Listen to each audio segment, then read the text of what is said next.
Hace poco más de 2000 años, en este lugar sucedió algo extraordinario, algo que la ciencia no comprende y que ha tocado el corazón de millones de personas. Sígame y le contaré otra asombrosa historia.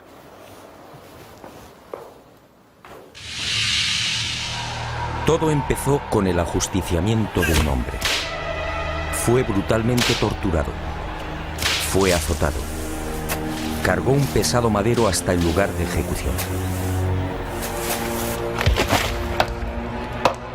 Fue clavado por las muñecas y pies y murió en la cruz. Y fue sepultado.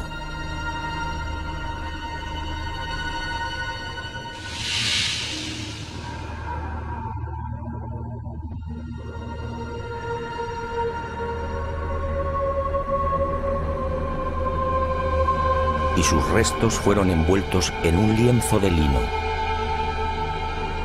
Y al poco de morir, algo singular y extraordinario acaeció en el interior de la sepultura.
Y al poco de morir, en efecto, algo singular y extraordinario acaeció en la sepultura.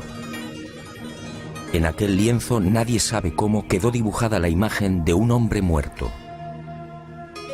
Esa espectacular imagen recibe hoy el nombre de síndone o sábana santa. Sin duda, uno de los grandes misterios a los que se enfrenta la ciencia.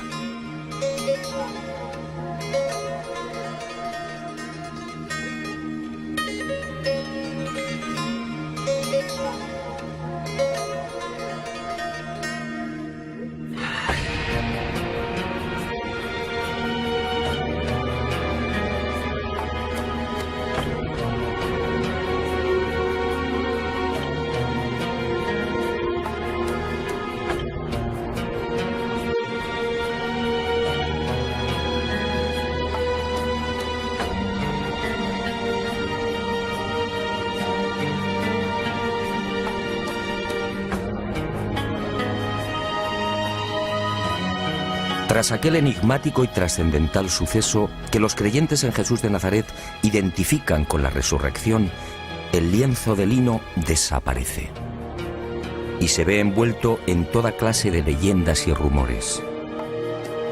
Eusebio de Cesarea, por ejemplo, insinúa que la sábana fue sacada de Jerusalén antes del asedio por las legiones romanas de Tito.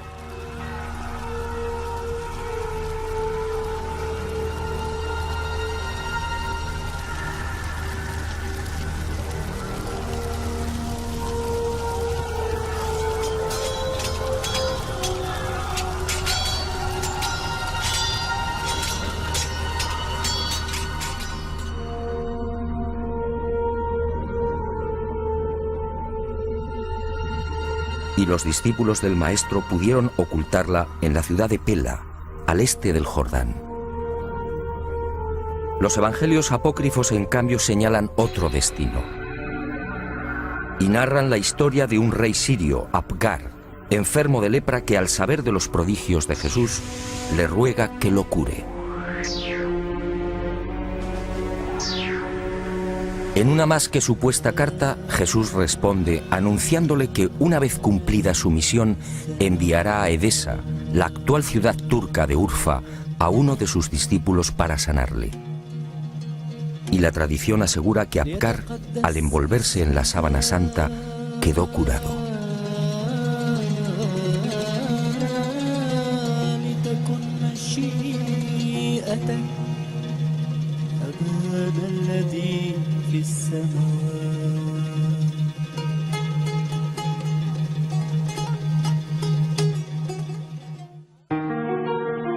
Al margen de estas leyendas, lo que parece más probable es que el lienzo terminara saliendo de Jerusalén por simples razones de seguridad.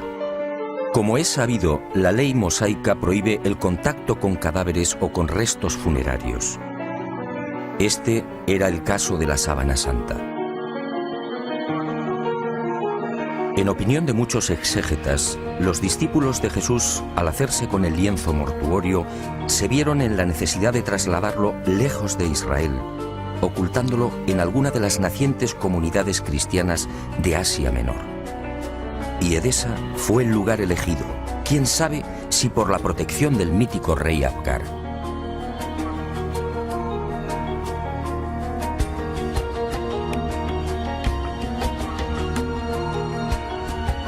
Esa misma leyenda asegura que uno de los hijos de Apgar V, al hacerse con el poder, retornó al paganismo, persiguiendo a los cristianos de Edesa. Y la sábana fue escondida en el interior de la muralla, sobre la puerta occidental. Después, durante siglos, silencio. Y en el año 525, al fin, una nueva pista. Cuentan las crónicas que en esa fecha Eulalio, obispo de Edesa, tuvo un sueño. Y en él, una mujer le señaló el lugar donde se hallaba escondida la sábana. Al retirar los ladrillos de la muralla, el obispo, en efecto, encontró el lienzo. Desde entonces, la imagen del hombre muerto fue expuesta y venerada en Edesa. Y no se sabe exactamente por qué, pero solo fue mostrada la cabeza. Esta imagen recibiría el nombre de Mandilion, una imagen que inspiró sin duda a infinidad de artistas bizantinos y medievales.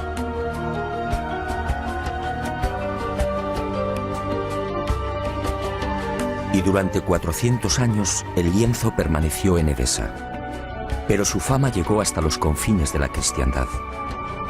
Y en el año 944 el supersticioso emperador de Bizancio, Romano Lecapeno, tomó la decisión de apoderarse del Mandilion. Suponía que así, con la sábana en su poder, obtendría la protección divina. Y un poderoso ejército rodeó Edesa. La sagrada reliquia una vez más sería causa de muerte y sufrimiento. Finalmente, Edesa se rindió y el Mandilion entró triunfante en Constantinopla. Era el 16 de agosto del 944. Allí, en la iglesia de Santa María de Blanquernas, fue expuesta a los fieles todos los viernes. Robert de Clary, soldado y cronista de la mal llamada Cuarta Cruzada, dejó testimonio de ello. Había en Constantinopla, entre otros, un monasterio que se llamaba Nuestra Señora Santa María de Blanquernas, donde se conservaban las síndones en que nuestro Señor fue envuelto, que cada viernes se mostraba vertical, de modo que se podía ver bien la figura de nuestro Señor. Y de nuevo la guerra y el fanatismo religioso silenciaron el ya arduo peregrinaje de la sábana. En la noche del 9 al 10 de abril de 1204, los cristianos atacan Constantinopla.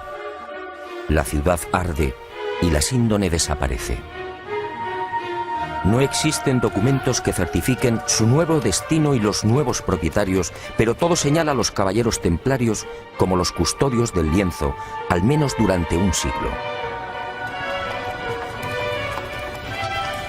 No es ningún secreto que la Orden del Temple se funda, entre otras razones, para tratar de reconquistar Tierra Santa y, sobre todo, para poner a salvo determinados símbolos y objetos religiosos. Entre los más importantes, el cáliz de la Última Cena, el Arca de la Alianza y, sobre todo, la Sábana Santa.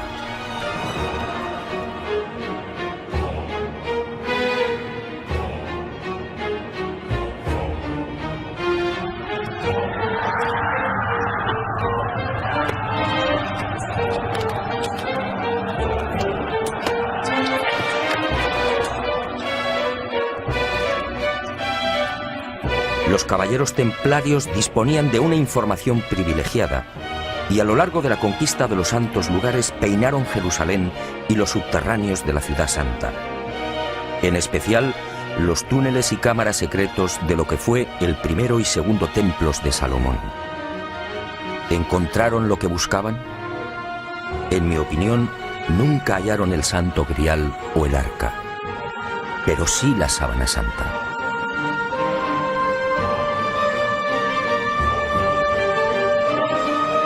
Se sabe que las múltiples reliquias reunidas por los templarios permanecen en la fortaleza de San Juan de Acre, en la costa norte del actual Israel, hasta 1291. Desde allí viajan a Chipre, Marsella, Besançon y París. ¿Pudo la Sábana Santa seguir ese itinerario? Es muy probable. Uno de los indicios que apunta a los templarios como los secretos propietarios de la síndone durante 145 años es la acusación por parte de la Santa Sede de venerar a un extraño rostro al que llamaban Baphomet, un rostro sospechosamente parecido al de la Sábana Santa. Esta, entre otras, sería la causa de la persecución y encarcelamiento de la poderosa orden templaria. En la noche del 6 de octubre de 1307, pocas horas antes de la caída de la cúpula templaria, un carro abandona la fortaleza del Temple en las afueras de París. El hombre que lo conduce se protege con una sábana. Los soldados de Felipe IV el Hermoso registran la carga de paja, pero no encuentran nada. Y la síndone que protege al conductor es puesta a buen recaudo. 7 años después, en 1314, Jacques de Molay, gran maestre de la orden templaria, y Godofredo de Charny, su lugarteniente y comendador de Normandía, son quemados vivos en una pequeña isla del Sena. La Sábana Santa sigue sin aparecer, pero sería por poco tiempo. En 1349, 42 años después de la caída del Temple, por orden del Papa Clemente V y del suceso del carro, otro Godofredo de Charny, señor de Lirey, saca a la luz el lienzo con la imagen del hombre muerto. Parece claro que ambos Godofredos de Charny eran parientes. ¿Pudo quedar la sábana en poder del segundo señor de Lirey? Es lógico, ya que la síndone se encuentra bajo su protección.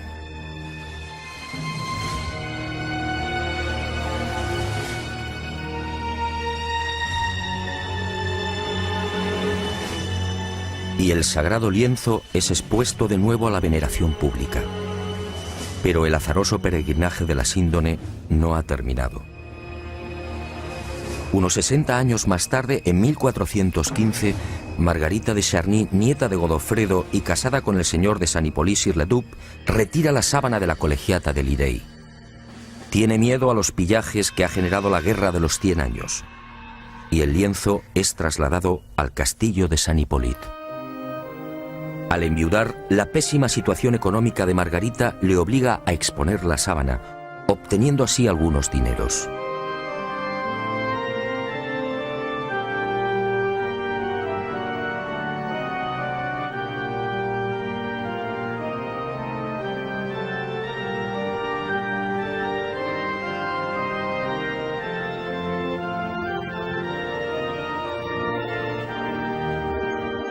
Las penurias económicas de Margarita de Charny se agudizan y finalmente se ve obligada a ceder el lienzo a la Casa de Saboya. El 22 de marzo de 1453 se firma en Ginebra el contrato de cesión. A partir de ese momento y hasta 1983, la síndone sería propiedad de los Saboya. El 18 de marzo de ese año, los herederos de Humberto II de Saboya, ex rey de Italia, entregarían la sábana santa al Vaticano. Y el lienzo, como si de una maldición se tratase, continuó peregrinando de castillo en castillo. Por fin, en 1502, reposaría temporalmente en Chambéry. Fue en esta capilla en la noche del 3 al 4 de diciembre de 1532 donde la sábana santa estuvo a punto de ser destruida.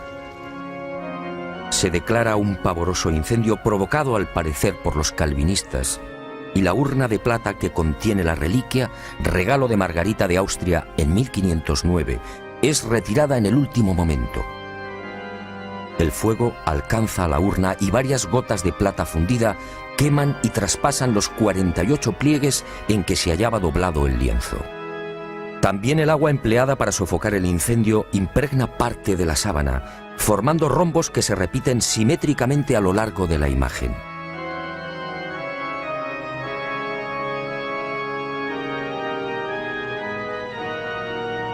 Y las monjas clarisas de Chambéry remiendan los desperfectos y cosen un forro en la parte posterior del lienzo.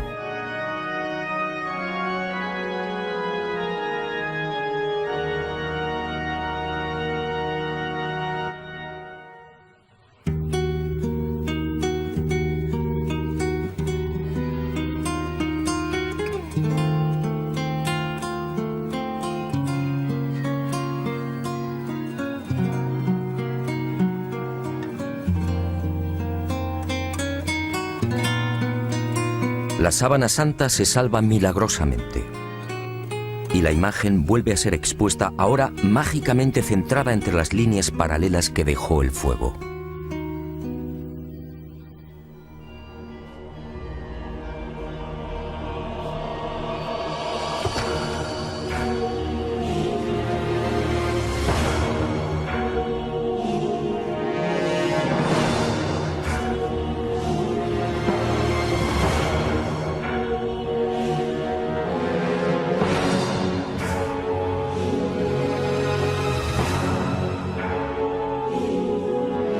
Y el peregrinaje de la síndone toca a su fin. En 1578 se declara una epidemia de peste en Milán. San Carlos Borromeo, entonces cardenal de la ciudad italiana, hace una solemne promesa. Si desaparece la peste, caminará hasta Chambéry arrodillándose ante la síndone. La epidemia remite y el cardenal se dirige a Francia. Pero la Casa de Saboya, propietaria de la reliquia, se apiada de Carlos Borromeo y para evitar que cruce los Alpes traslada la sábana santa a mitad de camino entre Milán y Chambéry. Y el 8 de octubre de ese histórico 1578, el lienzo ingresa en la Catedral de Turín. Un siglo después, en 1694, pasaría a la capilla diseñada por Guarini y allí ha permanecido hasta nuestros días.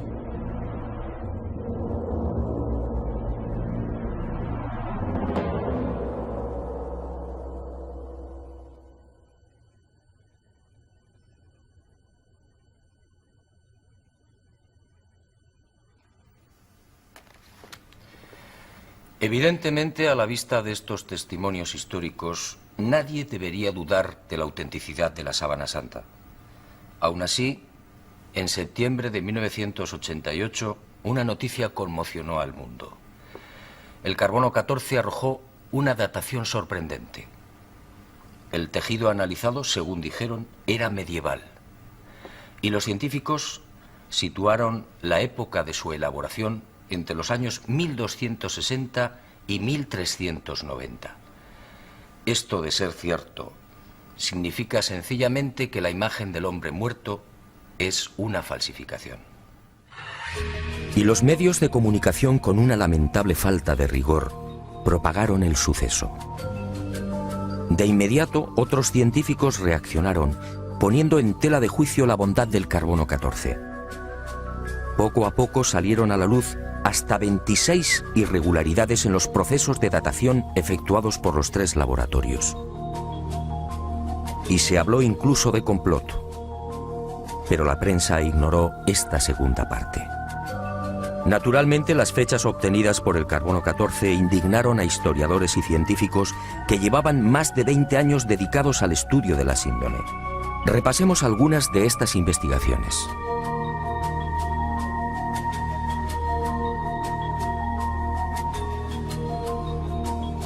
El fotógrafo turinés Secondo Pia recibe el encargo de la Casa de Saboya de tomar varias imágenes de la Sábana Santa. Son las primeras fotos de la síndone. Al revelar las enormes placas, el fotógrafo queda perplejo. Los negativos en realidad son un positivo. Y el mundo contempla por primera vez el auténtico rostro y la imagen real del hombre muerto. La síndone, por tanto, es un negativo fotográfico. ¿Había fotógrafos en los siglos XIII y XIV? Un primer grupo de expertos examina la síndone y toma muestras de los hilos de lino. Nuevas sorpresas. No hay pintura, tintes ni pigmentos. Nadie se explica la formación de la imagen.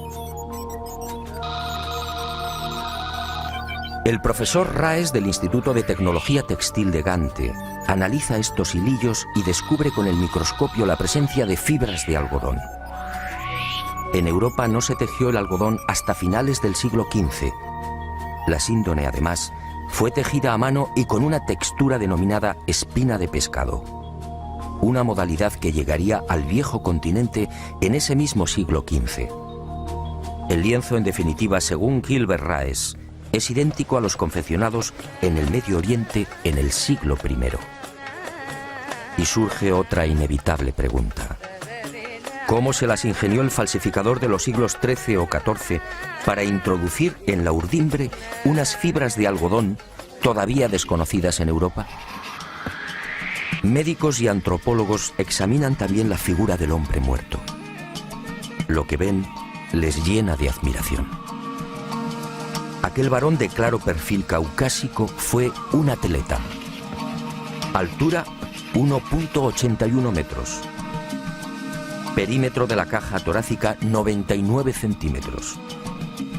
Longitud de las piernas 94 centímetros. Extremidades superiores 82 centímetros. Altura de los hombros, medida entre los puntos acromiales, 45 centímetros.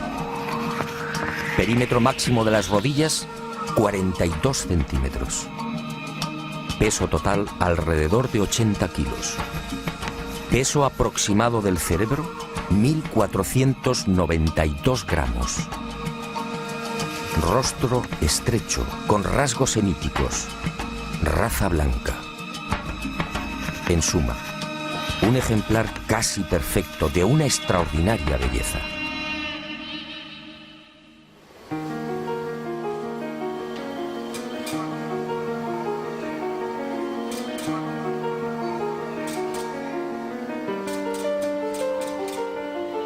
Los científicos tratan de imitar la imagen de la Sábana Santa y utilizan toda clase de procedimientos. Pinturas, soluciones acuosas, calco sobre cadáveres e impresión al fuego. Los resultados, como es fácil apreciar en estas copias, son decepcionantes.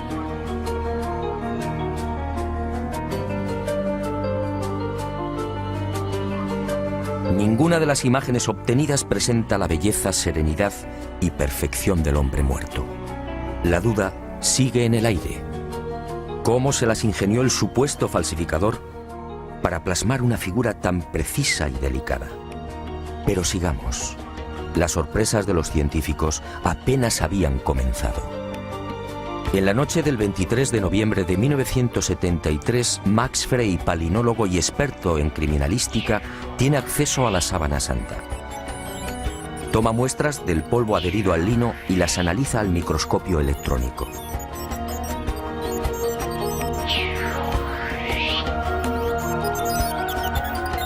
Entre los hilos del tejido fueron apareciendo ejemplares de polen de plantas típicamente palestinas. La asuera fue una de las primeras. Después llegaron otros pólenes de la flora halofita que creció en el Negev y en los estratos sedimentarios del lago de Genezaret hace 2000 años. Plantas hoy extinguidas cuyos pólenes fueron arrastrados por los vientos hasta la ciudad de Jerusalén. Y allí quedaron prisioneros entre los hilos de la síndone.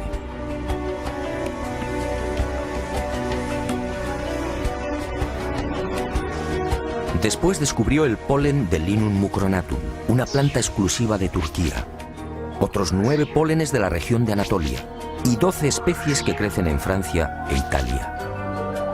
En total 22 pólenes que certificaban el peregrinaje de la Sábana Santa por Israel, Edesa, Constantinopla, Francia e Italia. En otras palabras, lo que ya sabíamos por la historia. Y vuelvo a preguntarme, si la síndone hace 2000 años recibió el polen de plantas de Israel, ¿cómo se las arregló el falsificador de los siglos XIII o XIV para obtener un polen ya extinguido?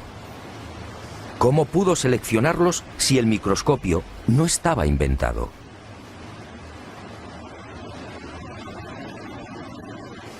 Los descubrimientos de Max Frey, en efecto, hablan por sí mismos. La presencia del polen debería de haber sido más que suficiente para silenciar a cuantos negaban la autenticidad de la síndone. Pero el carbono 14 siguió eclipsando estos aplastantes hallazgos científicos. Tampoco era de extrañar al tratarse de la supuesta imagen de un dios. Si la síndone hubiera contenido la figura de Napoleón o de Ramsés II, el enigma se habría zanjado rápidamente. También en 1973 se llegaron a otras no menos interesantes conclusiones. En la Sábana Santa no hay un solo indicio de putrefacción. ¿Cómo era posible? Si la imagen era el resultado de la aplicación a la tela de moléculas orgánicas, bien de origen natural o artificial, ¿cómo explicar que el intenso calor generado por el incendio de Chambéry no hubiera modificado su color? Incluso las zonas que estuvieron en contacto con las gotas de plata fundida conservan la misma tonalidad y densidad que el resto. De haber sido una falsificación, esas regiones aparecerían claramente alteradas y descoloridas. Y la ciencia prosiguió su espectacular avance. En octubre de 1978, un nutrido grupo de científicos tuvo acceso a la síndone. Era el proyecto STURP, la mayor parte perteneciente a la NASA. Y la Sábana Santa fue sometida a una minuciosa y amplísima batería de experimentos científicos. Los resultados, una vez más, impresionaron a los especialistas. Veamos algunos de ellos. En la imagen del hombre muerto se observan numerosos coágulos, manchas y reguerillos de sangre. Pues bien, nadie logró explicar por qué esos coágulos aparecen intactos y con los bordes perfectamente definidos. Si aceptaban la hipótesis del robo del cadáver, dichas manchas tendrían que haber sufrido las lógicas roturas y desflecados. Al introducir un escáner entre el lienzo y el forro cosido por las monjas clarisas de Chambéry, se observó que la sangre había penetrado también en el reverso del lienzo. Aquella sangre era del grupo AB, muy común entre los judíos. Las diferentes analíticas y pruebas hematoscópicas demostraron la presencia en la imagen de sangre venosa y arterial, así como de la albúmina del suero sanguíneo.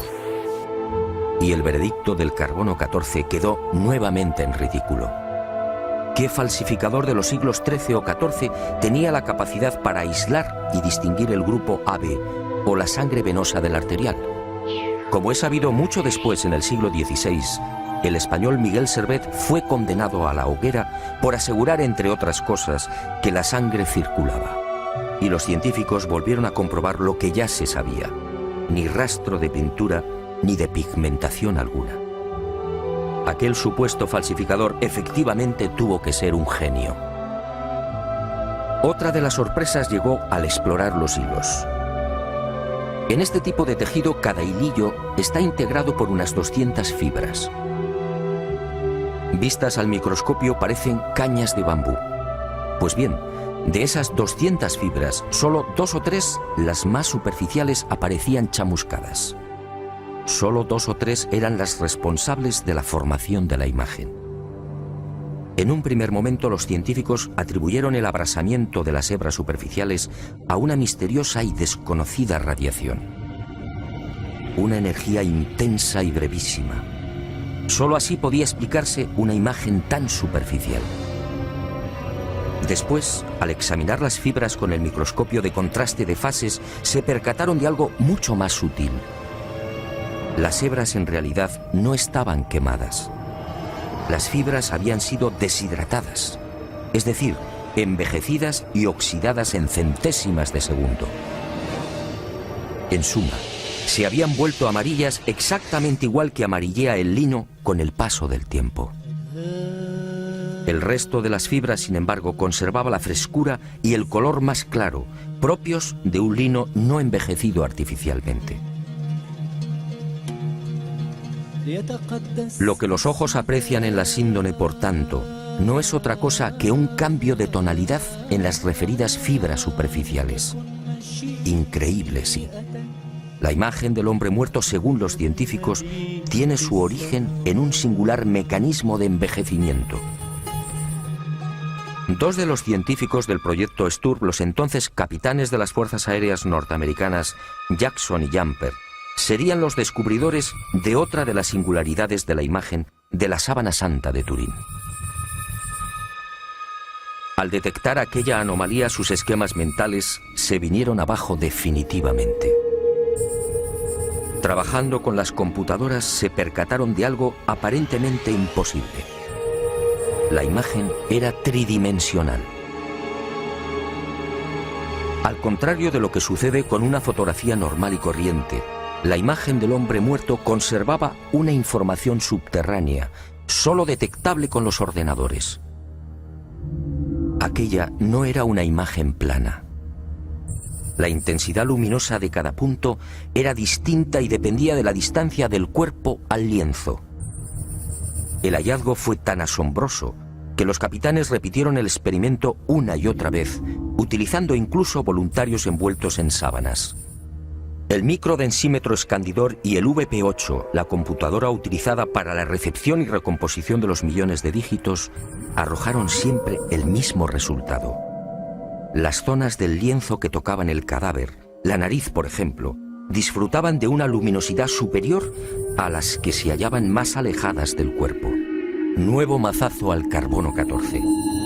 Que se sepa, solo en el siglo XX y con dificultades, fue posible la maravilla de la tridimensionalidad. En el transcurso de estos experimentos, Jackson y Jumper fueron a descubrir otro singular detalle. Al examinar las espaldas del hombre muerto, comprobaron que los músculos dorsales y deltoides aparecían extrañamente abombados. Esto llevó a los científicos a la siguiente deducción. Durante el proceso de formación de la imagen, el cadáver tuvo que permanecer inmóvil e ingrávido, es decir, en el aire. Y a Jackson y Jumper les corresponde también el descubrimiento de la primera pista de un hallazgo que me atrevo a calificar de definitivo y que fija la fecha de la aparición de la imagen. Ocurrió mientras trabajaban con la tridimensionalidad. De pronto, sobre los ojos descubrieron dos círculos. ¿Se trataba de monedas? Esa justamente era la costumbre judía en los enterramientos próximos al sábado. Los párpados del difunto eran cerrados y sobre ellos se depositaban sendas monedas. Al poco, el padre Filas, jesuita norteamericano, redondeó el descubrimiento. Sus pesquisas entre los más destacados numismáticos dieron fruto. Las letras que se leen en uno de los círculos, Ukai, eran idénticas a las que presentan los leptones, unas pequeñas monedas de bronce de 2 gramos de peso y 15 milímetros de diámetro. Unas monedas acuñadas por Poncio en la provincia romana de la Judea entre los años 29 al 32. Ukai era parte de la leyenda Tiberiu Caesaris, es decir, de Tiberio César, el emperador que gobernaba en el año 30, fecha de la muerte de Jesús de Nazaret.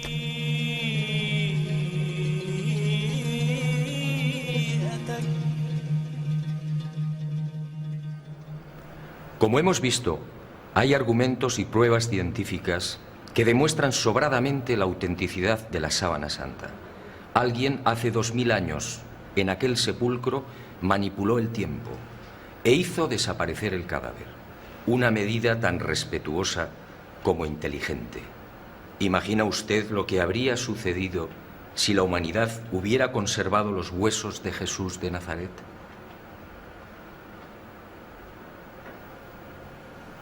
Y esa fuerza desconocida y poderosa que aceleró la descomposición del cadáver, envejeciendo la sábana, nos regaló también una fotografía única en la historia. Una imagen que recuerda el horror padecido por aquel hombre. Sígame y se lo mostraré. Ah, y una advertencia.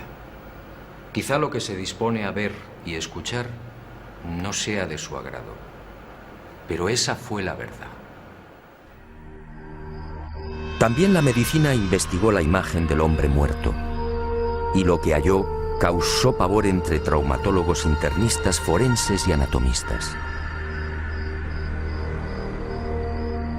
Examinemos paso a paso aquella pasión y muerte.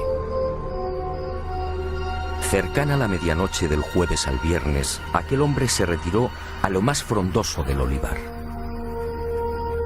Y una profunda angustia lo clavó a tierra.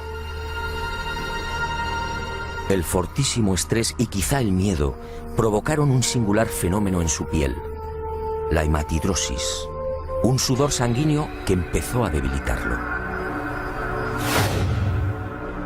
Las manchas de sangre, en efecto, cubren toda la imagen.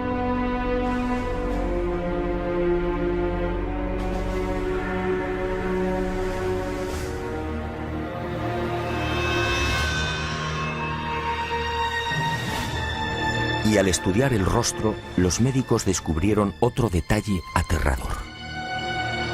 Durante el interrogatorio en la casa de Anás, Jesús no recibió una bofetada como reza la tradición, sino un violento bastonazo propinado por uno de los esbirros del ex sumo sacerdote. El palo, de unos 5 centímetros de diámetro, hundió la nariz y provocó un gran hematoma en el pómulo derecho. Así quedó reflejado en la síndone.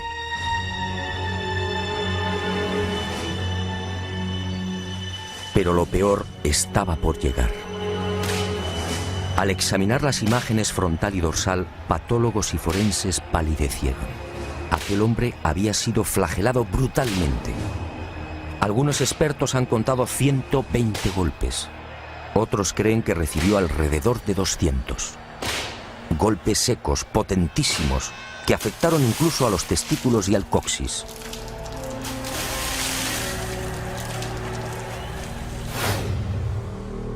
Golpes diabólicamente estudiados que no afectaron a la zona del corazón, evitando así la muerte prematura del reo. El mapa de los azotes no precisa de mayores comentarios.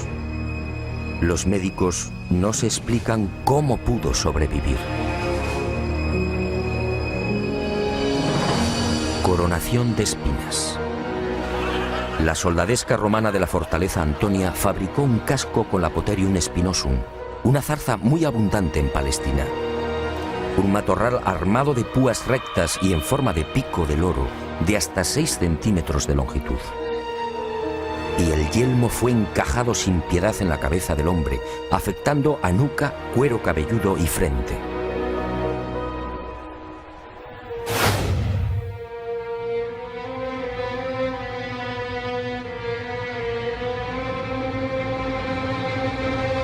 La hemorragia y el dolor fueron igualmente intensísimos.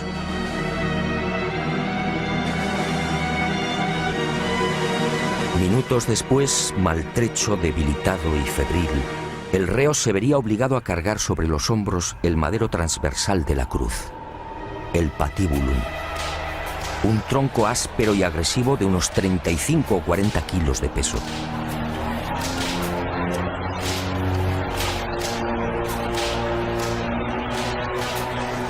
Fue amarrado con una cuerda que a su vez, tras rodear el tobillo, lo vinculó a los 2 terroristas que lo acompañaban hasta el lugar de ejecución.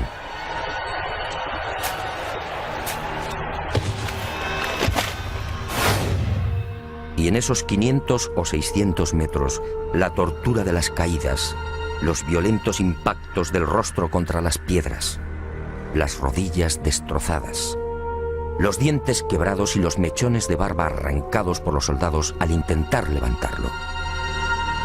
La imagen de la Sábana Santa es fría y certera.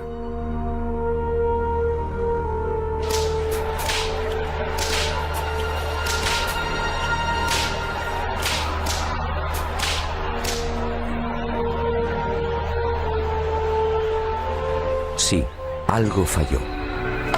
Según los médicos, el largo clavo de hierro de unos 20 o 25 centímetros utilizado para clavar una de las muñecas debió tropezar con un nudo y fue retirado y martilleado de nuevo.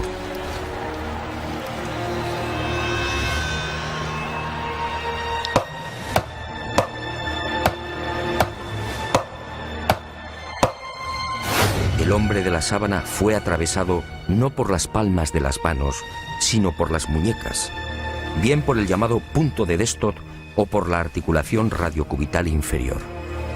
Los clavos rozaron el nervio mediano y provocaron la contracción de los dedos pulgares. Por eso no aparecen en la síndone.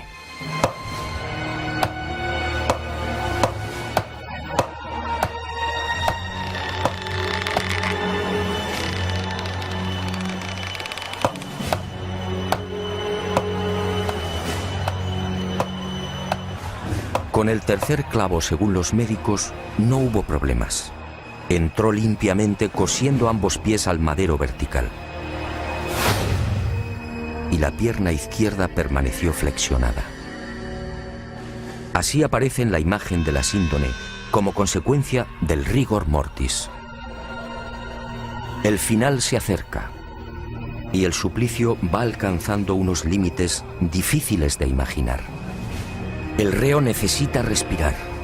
Para ello solo dispone de un sistema: apoyarse en el clavo de los pies y alzarse a pulso milímetro a milímetro, con la ayuda de los clavos que perforan las muñecas. El corazón bombea desesperadamente, alcanzando hasta 180 pulsaciones por minuto. A los 10 o 12 minutos, pérdida de conocimiento. Pero el hombre se recupera. Nueva lucha para obtener un poco de oxígeno. La tetanización gana la batalla. Las piernas quedan inutilizadas. Ahora solo puede alzarse con el auxilio de las muñecas y músculos de los hombros. El cataclismo es generalizado. Finalmente el corazón se rompe. La agonía se ha prolongado durante hora y media.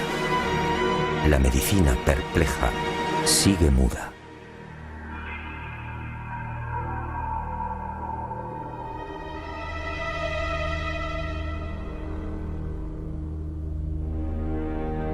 Pero el espanto y la humillación no han concluido. Uno de los soldados alancea el costado derecho del crucificado. Los médicos exploran la síndone y se muestran de acuerdo.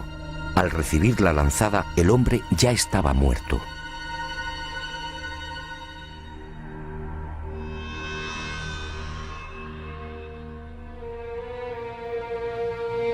La lanza resbaló por encima de la sexta costilla, atravesó pulmón y corazón y abrió la aurícula derecha. Manó sangre y agua. Sangre de la vena cava superior. Agua o líquido seroso del pulmón. Después, en el descendimiento o en el traslado al sepulcro por efecto de la gravedad, la vena cava inferior se vació igualmente. Y ese reguero aparece también en la cintura del hombre muerto.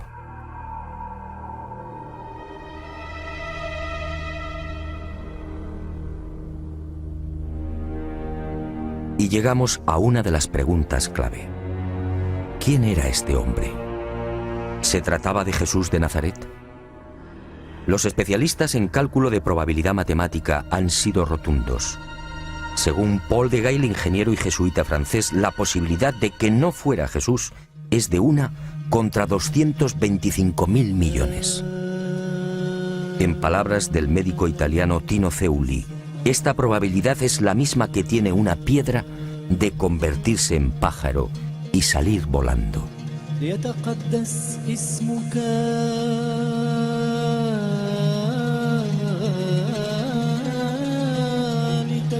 Efectivamente, esta imagen solo puede ser la del hombre que fue torturado y crucificado en Palestina hace 2000 años. Jesús de Nazaret. Y ahí surge una nueva y escalofriante posibilidad. Algún día, a no tardar, la ciencia estará en condiciones de extraer de la sangre de la sábana santa una muestra de ADN. Entonces el mundo podría asistir a la clonación de aquel hombre muerto. La clonación de Jesús de Nazaret. Decenas o cientos de cuerpos físicamente idénticos al del Maestro.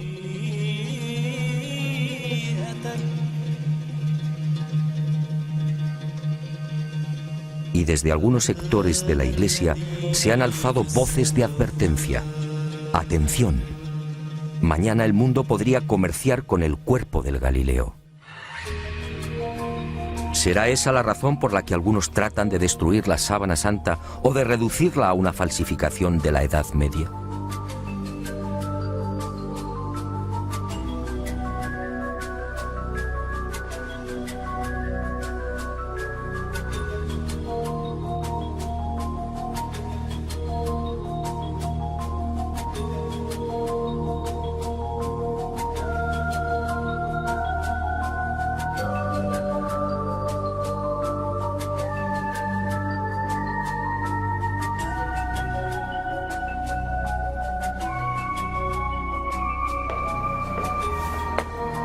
Ahora lo sé.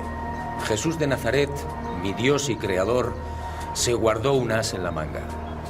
Un as para los escépticos, el as de la resurrección. Algo que felizmente también le pasará a usted.